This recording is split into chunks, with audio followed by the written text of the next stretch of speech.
have an issue with a Vc3 vacuum hose, then it's very likely that this O-ring here is not in the correct position and somehow it's managed to slip forward. So you can see here on the O-ring there is a thick side and a thin side, and there's a channel down the middle, and at the back of the vacuum hose here there is a groove.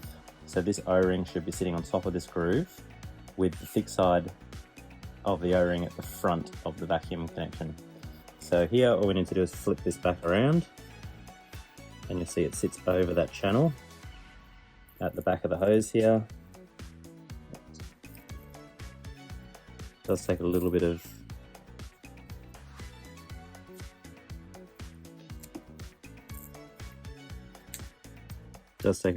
time to get this on the right way. It shouldn't come off too easy either, but there it is. That's now all seated the whole way around with the thick side of the rubber at the front and the thin side of the back, and the channel on the O-ring sitting over that. Put that back into your vacuum cleaner, give it a turn, and you'll have a perfect seal and that won't pop out again.